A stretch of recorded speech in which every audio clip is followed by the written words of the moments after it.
Bonjour et bienvenue pour ce nouveau numéro du Journal des Biotech. Dans notre point d'actualité, on regardera 3-4 dossiers marquants de la semaine avec Jamila El-Bougrini, analyste chez Invest Securities.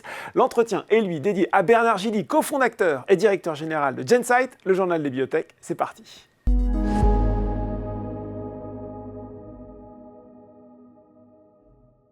Et j'ai le plaisir de retrouver pour ce point d'actu Jamila El-Bougrini, analyste biotech chez Invest Securities. Bonjour Jamila. Bonjour Laurent. Bon, il se passe toujours plein de choses dans le secteur, particulièrement en ce moment. On voulait faire un petit tour d'horizon. On va commencer par Valneva avec cette annonce qui est tombée en début de semaine. Nouveau contrat d'une valeur minimale, je cite le communiqué de presse, de 32 millions de dollars avec le gouvernement américain, le département de la Défense, pour être plus précis, avec ce vaccin contre l'encéphalite japonaise. Ixiaro, bonne nouvelle ça, non ? Effectivement, c'est une bonne nouvelle. Après, c'est une bonne nouvelle qui vient confirmer des publications semestrielles qui sont plutôt rassurantes, même si le cours de bourse a un peu décroché ce jour-là, mais bon, c'était indépendant de la publication, puisque c'était le jour de l'annonce de la Fed. Donc, effectivement, ça avait un petit peu dévissé sur l'ensemble des marchés. Donc, pour Valneva, effectivement, ça vient un petit peu donner de nouvelles couleurs et surtout, en fait, ça redonne de nouvelles perspectives plutôt optimistes pour les ventes de ce produit-là. Parce qu'effectivement, il y a un contrat qui est en place avec le département américain de la Défense depuis 2010, qui est régulièrement renouvelé. Après, la petite crainte et le manque peut-être de visibilité sur ce sujet-là, c'était que depuis le Covid, en fait, il y a eu une diminution des ventes en lien avec le manque de mobilité, puisque c'est un vaccin qui est effectivement utilisé surtout pour les voyageurs.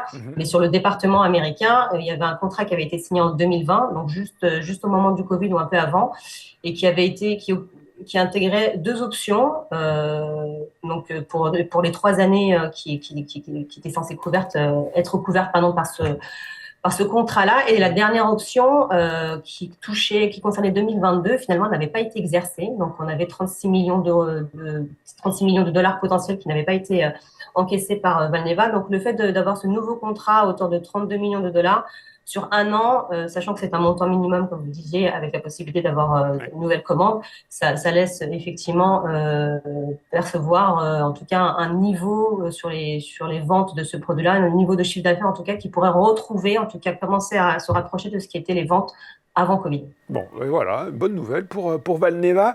Il faut qu'on parle aussi de Farnex, Jamila, puisqu'il y a eu cette annonce de la société. Alors, c'est pas une annonce d'accord, c'est sur le point de, tout est dans le détail, sur le point de signer un accord de licence pour son actif principal, c'est PXT 3003, c'est dans la maladie de Charcot-Marie-Tooth. On indique même, des offres non engageantes pour un actif qui s'élèverait à 400 millions d'euros. On sait que Farnext, est une situation qui est quand même pas simple. Qu'est-ce qu'on peut retenir de cette annonce récente ?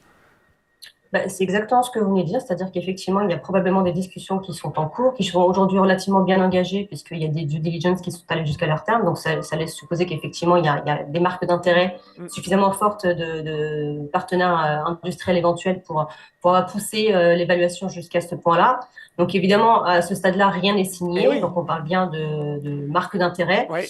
Après, ça n'est pas étonnant. On a des résultats de la phase 3 qui a été récemment terminée, qui sont attendus au T4 2023. Donc, c'est quand même peu probable qu'un acteur décide de signer un contrat de licence avant même d'avoir accès à ces résultats de phase 3 qui sont quand même le catalyseur principal et surtout en fait la clé de tout.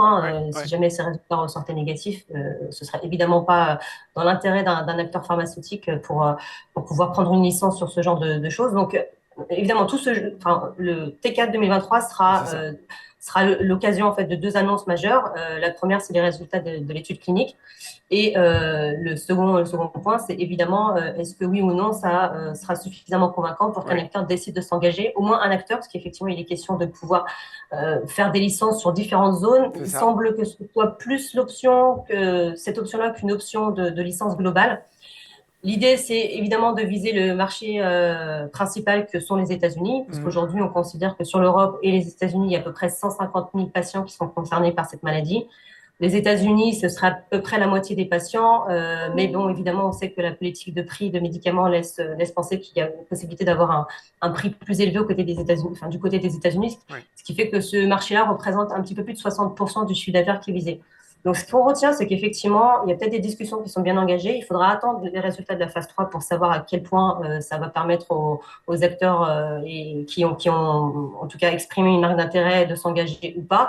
Et après, sur les termes du contrat, en tout cas au cumul de ce qu'ils ont l'air de dire, c'est quand même plutôt pas mal. Oui. En tout cas, c'est plutôt en ligne avec ce qui se fait en général dans ce genre de situation, puisqu'on Mhm. est évidemment effectivement sur un montant total qui pourrait être de l'ordre de 400 millions d'euros, ce qui est à peu près l'équivalent d'une année de pixels sur les ventes potentielles de ce produit-là. Donc, c'est à peu près en ligne avec ce qui se fait en général sur ce genre de signature à cette étape-là de développement. Et en termes d'upfront, ils estiment aussi que ce sera à peu près 10% du montant du deal, donc à peu D'accord. près 40 40 millions millions d'euros, d'euros, oui. ce qui permettrait effectivement à la société de sortir de sa dépendance des obligations qui, comme on le sait, ont énormément pesé sur le Eh cours de oui. bourse. Donc, ce serait quand même une manière pour la société de sortir par le haut qui est loin d'être décevante. En tout cas, voilà, Bon. c'est plutôt pas mal vu la situation qu'on connaissait de Farnex. On est donc suspendu à ces résultats qui tomberont au quatrième trimestre de cette année. Je pense qu'on aura l'occasion d'en reparler. Ce dont on parle aujourd'hui, cette semaine, ce sont les résultats de Poxel, avec notamment cette information sur l'horizon de financement jusqu'au deuxième trimestre 2025. L'occasion aussi de revenir sur Poxel, dont on parle moins en ce moment. On a l'impression que la stratégie, elle a un peu de mal à se mettre en place en ce moment, Jamila. Alors, effectivement, le plan de développement a un petit peu de mal à se dérouler. Mm. Après, j'aurais tendance à dire que c'est pas tant la stratégie qui pose problème, parce que la société, voilà, est focus sur son expertise Oui. historique, à savoir les maladies métaboliques. Donc, elle a réussi quand même à mettre sur le marché un premier produit dans le diabète de type 2 au Japon, ce qui a probablement sanctionné en tout cas, qui a porté préjudice à la société, Oui. c'est le retrait de Roivant, qui avait aussi signé un contrat pour la partie américaine pour ce produit-là dans le diabète de type 2. C'est vrai que depuis ce retrait-là, Poxel a un peu de mal, Mm. tant sur le plan financier que sur le plan du déroulement de la stratégie. Et en fait, tout dépend justement des finances et c'est ce qui vraiment porte préjudice à Poxel aujourd'hui. C'est pas tellement le fait que sur la stratégie, elle soit un petit peu perdue, c'est surtout qu'elle n'arrive pas à avoir une situation financière suffisamment Ouais. saine pour pouvoir poursuivre ses développements dans les meilleures conditions. Donc aujourd'hui, la société a effectivement ce premier produit qui est commercialisé au Japon, qui commence à générer des revenus. Oui. Malheureusement, si on peut le dire comme ça, c'est qu'aujourd'hui, en fait, elle est quand même redevable d'à peu près 8%, c'est pas à peu près, c'est 8% en Ouais, c'est fait ça, de 8%. Ouais. soit voilà, de ce qu'elle perçoit en fait à Merck et Renault, auprès de qui en fait elle avait fait l'acquisition des brevets. Et aujourd'hui, en fait, ce qu'elle reçoit de Sumitomo, c'est 8%. Donc aujourd'hui, on est sur une opération qui reste encore blanche, c'est-à-dire que tout ce qu'elle reçoit de Sumitomo, elle le reverse à Merck et Renault. Eh oui, ça c'est Et terrible. voilà, et elle espère pouvoir avoir prochainement, donc normalement fin 2024, des revenus qui seraient pardon, retraités des coûts de vente, donc Oui. de ce qu'elle doit reverser à Merck et Renault, qui soient positifs. Ceci étant dit, ce qu'il faut aussi retenir du communiqué de presse, c'est qu'effectivement, à partir de 2024, elle pourra avoir des revenus positifs.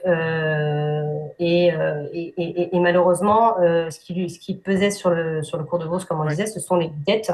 Ouais. Et donc, elle a restructuré sa dette avec ses créanciers. Le principal créancier étant IPF Partners. Donc, aujourd'hui, ils se sont mis d'accord pour que le remboursement de cette dette ne démarre que quand, justement, Poxel aura des revenus Oui. positifs. Donc, plutôt début 2025. Donc ça va effectivement la soulager de devoir rembourser les dettes. Elle a également mis en place une ligne de crédit auprès d'Iris avec des obligations remboursables en actions Mm. qui va effectivement lui permettre donc, une quinzaine de millions avec 3,5 millions qui ont déjà été tirés. Donc, il lui reste effectivement cette soupape de 11,5 qui pourrait étendre la visibilité financière jusqu'au T2 2025 si activée. Oui. Mais aujourd'hui, avec ce qu'elle a à disposition, vraiment, la visibilité financière court jusqu'à janvier 2024. Donc, on D'accord. est encore sur une situation financière qui est un petit peu Difficile, on peut le dire, hein. Ouais. difficile. Et ce qu'il faut aussi retenir, c'est que malheureusement, sur tout ce qu'elle va pouvoir percevoir demain de la part de Sumitomo en positif, ça servira presque exclusivement à financer la dette. Ouais, à rembourser la dette en Jusqu'à fait. Mm. jusqu'à fin 2029, ça veut dire qu'on a quand même très peu de chances d'avoir un renforcement de trésorerie qui soit dédié au développement de la société et à son plan clinique. Donc, ça veut dire que même sur cet aspect-là, si effectivement elle va soulager l'aspect dette, il va falloir quand même qu'elle se renforce en trésorerie pour Eh oui. pouvoir financer vraiment la R&D. Le financement, le nerf de la guerre des biotech, c'est pas une surprise, on en parle quasiment tout le temps dans le journal des biotech. Autre exemple avec Carmat Medtech qui fabrique cette prothèse de cœur intégrale et qui nous annonçait en début de semaine, là aussi, qu'elle avait, elle, de la trésorerie jusqu'à fin octobre. Là aussi, des prothèses dont le développement a été plus lent que prévu au premier semestre avec cet effet direct, un besoin de refinancement à très court terme. Là. C'est exactement ça, effectivement. Là, le besoin est urgent parce que, comme vous le disiez, on est sur octobre 2023. Ouais. Donc, effectivement, sur le premier semestre, ça a quasiment été grévé. Donc, très peu de chiffre d'affaires parce que là où ils étaient censés vendre un certain nombre de cœurs, finalement, problème d'approvisionnement des fournisseurs. Donc, ils n'ont quasiment pas vendu de cœurs. Donc, 3 au total. Sachant que la société tablait sur pas loin de 100 pour cette année. Oui, c'est ça. Donc, je crois que c'était beaucoup plus. Oui. Exactement. Donc aujourd'hui, en fait, la bonne nouvelle, c'est qu'ils ont finalisé le site de fabrication pour étendre leur capacité et atteindre 500 cœurs par an à partir de fin 2023. Donc, ça veut dire que sur 2024, normalement, ils auront la capacité de tenir leurs objectifs. Sur l'année, ils prévoient aujourd'hui 60 à 70 cœurs. Donc, ils vont faire effectivement un rattrapage sur le S2 de ce qui n'a pas pu être fait au S1, même si c'est partiel, évidemment, parce qu'ils ne vont pas pouvoir tout rattraper. Mais voilà, c'est de dire le message, c'est qu'effectivement, aujourd'hui, normalement, les problèmes d'approvisionnement sont derrière eux parce que ça a été résolu sur l'été. Ils ont réussi à générer un stock d'une vingtaine de cœurs. Là, aujourd'hui, ils espèrent pouvoir produire une dizaine de cœurs par mois entre septembre et décembre, ce qui effectivement nous ramène entre 60 et 70 cœurs. Voilà, ça va pouvoir faire en sorte que sur le S2, on ait quand même du chiffre d'affaires, mais malheureusement, ça ne sera pas suffisant pour que la société puisse tout de suite, dans l'immédiat, pouvoir se renforcer sur la position de trésorerie. Et donc là, effectivement, ça laisse supposer qu'il est quand même très probable qu'un financement soit mis en place. Et étant donné le cours de bourse, étant donné les problèmes d'approvisionnement, il est quand même assez peu probable que ce soit une augmentation de capital et qu'on aille plutôt sur une option dilutive. Bon, évidemment, ça, c'est purement spéculatif. N'a rien dit sur le sujet, mais bon, ça se dirige plutôt dans ce sens. Bon, voilà, et on espère que là aussi, les problèmes d'approvisionnement seront derrière Carmat et que, déjà, dès le second semestre et a fortiori en 2024, ce sera réglé. Merci beaucoup, Jamila, pour cette analyse très complète des événements marquants de la semaine. Merci, Laurent. Tout de suite, dans le journal des biotech, c'est l'interview.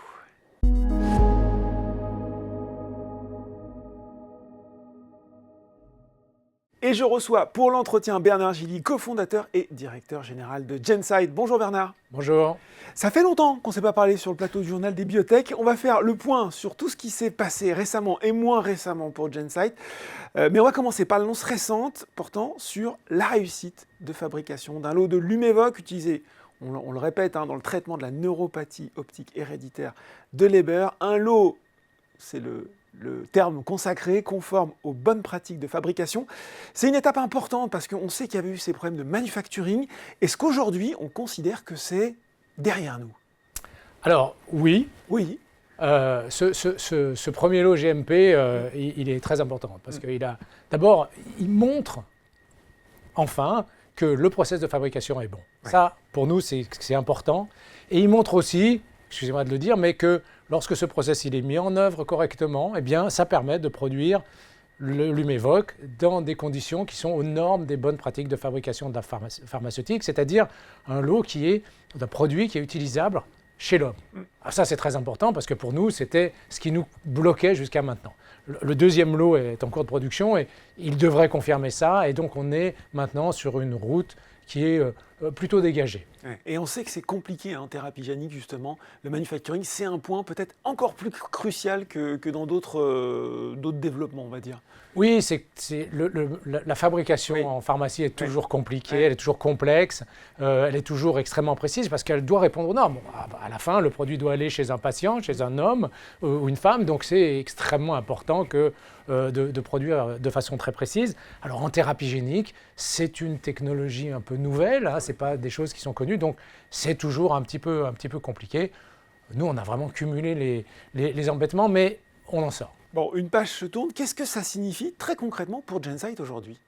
Alors, ces lots GMP qui sont produits maintenant, ils vont servir d'abord à la reprise du programme des Early Access, ce qu'on appelait les ATU, les AAC maintenant en France, dès le premier trimestre de l'année prochaine. Ça, c'est très important parce que notre volonté, c'est que les patients puissent accéder au traitement le plus rapidement possible. Et puis, ils vont servir aussi à initier l'essai clinique qui a été annoncé ce matin, qui s'appelle Recover, qui est cet essai de phase 3, qui a été discuté avec l'Agence européenne du médicament. Bon, alors justement, voilà, on sait qu'il y avait eu le retrait en avril de la demande d'autorisation de mise sur le marché de l'Umevoq auprès de l'IMA, nécessité justement de refaire un essai. Donc, que vous annoncez aujourd'hui, nouvel essai de phase 3. C'était aussi une demande de la FDA. Comment tout ça va se séquencer, va se mettre en place maintenant ? Alors, avant de vous dire comment ça va se mettre en place, je vais juste redire que nous, GeneSight, bien sûr, mais également les médecins et les cliniciens avec qui on a travaillé, mais aussi les patients, on croit à l'efficacité du Lumevoq. Et on y croit d'autant plus que, et ça a été publié, c'est des données qui sont publiques, qu'on montre à la fois dans les essais cliniques, qu'il y a eu pratiquement plus de 160 patients traités dans les essais cliniques, mais aussi les patients qui ont été traités à titre compassionnel dans les programmes d'accès précoce, eh bien, l'amélioration de l'acuité visuelle est cliniquement significative chez un nombre très important de ces patients. 70% de ces patients montrent une amélioration de leur acuité visuelle cliniquement significative. Donc, voilà. Je ne veux pas polémiquer là-dessus. On a des discussions avec l'agence sur la méthodologie, avec les agences sur les méthodologies qui ont été appliquées. Donc, ils ont souhaité qu'on fasse un autre essai clinique, un autre essai de phase 3. Eh bien, nous leur avons proposé un protocole. Cet essai s'appelle Recover. Nous leur avons proposé un protocole qui a été discuté, sur lequel ils ont donné, alors, bien sûr, jamais leur bénédiction totale et entière, mais ils ont accepté ce protocole comme étant effectivement, possiblement un protocole qui permettra de déterminer finalement l'efficacité du Lumevoq. Et on va commencer cet essai clinique dès le deuxième trimestre de l'année prochaine. Donc dès le deuxième trimestre 2025, allez, moi j'adore. 2024, pardon, bah oui, effectivement, de l'année prochaine, je me projette déjà avec quelles évolutions peut-être vous avez fait par rapport au précédent essai. Alors, comme vous le savez, la plupart des essais cliniques tous les essais cliniques qui ont été faits, en fait, ont été faits en injectant un œil. Oui. Et l'idée, c'était de comparer avec l'autre œil. Et puis, il se trouve qu'il y a une évolution des deux yeux, parce qu'on a démontré on avait parlé de cet effet bilatéral. Voilà, il y a un effet bilatéral. Donc, cette fois, pour vraiment enfoncer le clou, l'essai, il est entre des patients qui recevront une injection dans les deux yeux et des patients qui seront pas traité en placebo parce qu'on ne peut pas le faire, mais on fait une fausse injection dans les deux yeux sans que le patient le sache. Et donc, on comparera deux yeux injectés versus deux yeux non injectés et il n'y aura plus de discussion possible. Ou d'incertitude sur cet effet un peu surprenant. Bien entendu, et je le dis parce que c'est important pour les patients et pour nous, évidemment, c'est un aspect éthique. Les patients qui, à la fin de l'étude, n'auront pas reçu l'injection seront éligibles à être évidemment traités. C'est vrai que c'est important de le préciser. Dans le meilleur des cas, vous allez dire que je vais un peu vite en besogne, mais c'est comme ça. Quand est-ce que vous pourriez imaginer, si ces résultats sont au rendez-vous, une resoumission d'AMM ? Alors, l'étude Recover, c'est une étude clinique de phase 3 assez standard. Ça va durer 18 mois. Donc, résultat 18 mois après. Et donc, dans la foulée, on déposera le dépôt le dossier d'autorisation de mise sur le marché. Ok, très clair. Autre sujet crucial dont il faut parler, effectivement, qui est commun à beaucoup de biotech, ça ne va pas vous surprendre, celui de la trésorerie. Il y a eu un refinancement de GeneSight, c'était en août pour 10 millions d'euros. Le 15 septembre dernier, vous annonciez que vous aviez 1 million de trésorerie, de quoi tenir jusqu'à décembre. J'imagine que ça aussi, c'est une de vos priorités. Combien il faut lever là, à court terme pour redonner suffisamment d'oxygène à GeneSight et faire ce nouvel essai sereinement, j'ai envie de dire. Alors, le financement du mois d'août, il est conçu pour qu'il devrait apporter, il est en 2 tranches, vous le savez, il devrait apporter du cash jusqu'à fin décembre. Oui. D'accord ? Et puis, la reprise des programmes d'accès précoce, les AAC, les anciennement ATU, qui sont remboursés, devrait nous apporter, à partir du premier trimestre de l'année prochaine, des revenus supplémentaires. Alors, entre les deux, il y a un petit gap. Oui. Et ça fait l'objet aujourd'hui d'une recherche de financement spécifique pour combler ce gap, disons, entre fin décembre et le mois de mars. Donc, ce n'est pas un financement important et on est en train aujourd'hui de regarder ce financement. Justement, j'allais vous poser la question sur les AAC, sur les ATU. Comment, là aussi, ça va se remettre en place, tout ça ? Alors, dès l'instant où le produit est disponible, les lots cliniques GMP, eh bien, on redemandera de nouveau à l'agence française l'autorisation de ces accès précoces. En fait, ce sont surtout les médecins qui poussent et ce sont les patients qui poussent. Hein. On a aujourd'hui une vraie liste d'attente, entre guillemets, de patients qui veulent bénéficier du traitement. Et donc, ça devrait reprendre dès l'instant où on a terminé la stabilité des lots, parce qu'on a la production, puis ensuite on a juste la démonstration de la stabilité, qui pose en général pas de problème, mais il faut le faire. Et donc, voilà, premier trimestre de l'année prochaine, on pourra reprendre les ATU. En France, on a aussi fait une demande en Italie. Donc, premier trimestre 2024, 2024. on reprend les ATU, enfin les AAC, et deuxième trimestre, on lance ce nouvel essai de phase 3. C'est normal, les gens aussi se posent des questions. Est-ce que vous vous êtes dit à un moment, comme on a pu le voir, est-ce que finalement un rapprochement avec une autre biotech pour conforter peut-être le pipeline, pour renforcer aussi la trésorerie, c'est une solution envisageable ou est-ce que ce n'est pas quelque chose qui vous apparaît comme pertinent là maintenant ? Oui, alors bien sûr. Il y a deux éléments dans votre question. Le premier élément, c'est évidemment, est-ce que cette situation, elle peut durer avec les AAC ? Alors oui, bien sûr. Comme vous le savez, les AAC du Lumevoq sont remboursés en France, sont facturés 700 000 € par patient, sur lesquels, bien sûr, en année N+1, il y a les repaiements, ce que j'appelle les rabais dans la pharmacie obligatoire, qui sont repayés en N+1. Mais compte tenu de l'incidence, c'est-à-dire du nombre de nouveaux patients par an, qui bénéficient du traitement du Lumevoq, ça constitue un revenu significatif et récurrent pour GeneSight. Et donc, ça va contribuer, et ça continuera à contribuer à alléger notre trésorerie ou à renforcer notre trésorerie, si vous voulez. Mais bien entendu, on regarde, et c'est normal, et on discute, on a des discussions sur des opérations à la fois soit de consolidation, soit des opérations plus classiques de fusion-acquisition, M&A, comme on dit, mais avec toujours, et ça c'est vraiment pour nous essentiel, et c'est essentiel pour notre conseil d'administration également, et pour nos investisseurs, c'est être certain que les patients auront accès le plus vite possible au traitement. Ça c'est vraiment notre motto. On a une estimation de ces ATU potentiels en nombre ? On connaît l'incidence en France, puisque notre traitement s'adresse à l'incidence. En gros, il y a à peu près une cinquantaine de patients qui sont éligibles chaque année, nouveaux patients éligibles chaque année à un traitement Lumevoq en France. Bon. Voilà. Après, le calcul peut être fait. Une cinquantaine de patients. On ne compte pas sur 50 patients dans nos prévisions, mais ça fait, c'est un revenu significatif pour GeneSight. Et ça, c'est un peu, je me permets de le dire, c'est un peu l'avantage qu'on a en France avec ce mécanisme des AAC qui sont payés, qui sont facturés, parce que ça permet évidemment à des sociétés de biotechnologie comme les nôtres de pouvoir avoir, avant la commercialisation, un revenu qui est un revenu significatif.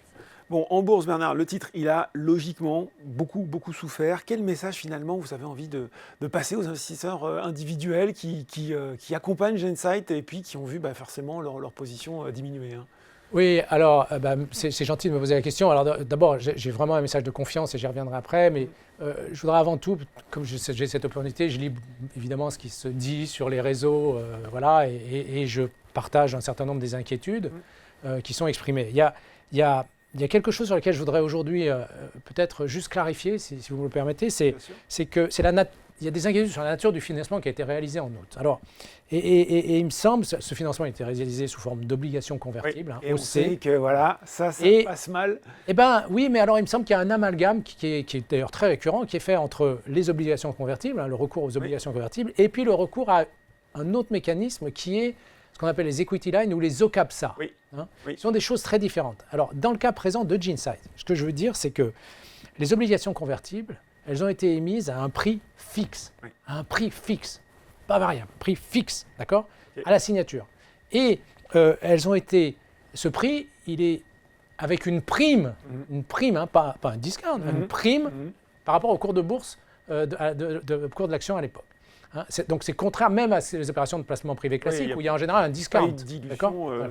Et donc, ça veut dire que la réalité, c'est que ces trois actionnaires qui sont des Tier 1, Sofinnova, Invus, UPMC Enterprise aux États-Unis, eh bien, ils ont accepté de souscrire à un prix fixe supérieur, plus élevé au cours de l'action, à ce placement, sous forme d'obligations convertibles. Et donc, contrairement à ce que je peux lire très souvent, la dilution qui en résulte, eh bien, elle est fixée. Elle est limitée et d'ailleurs, elle est explicitée dans le communiqué de presse qui a été publié. Donc voilà, donc n'ayez pas d'inquiétude par rapport à ces obligations convertibles.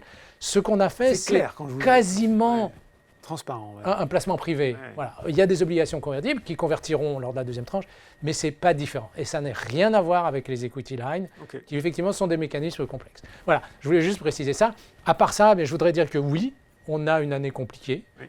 On fait face à des événements qu'on n'attendait pas du tout. Le retrait par rapport aux considérations et à les évaluations de l'agence, alors que c'est un produit qui est efficace, les aspects de manufacturing. Mais on avance, on a un plan qui est connu, tout le monde le sait, on en a discuté là.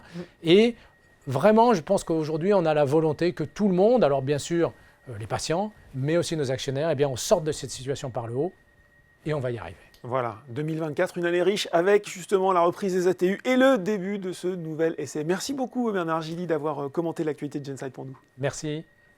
Le journal des biotech, c'est fini pour aujourd'hui, mais on se retrouve dans 2 semaines pour un nouveau numéro.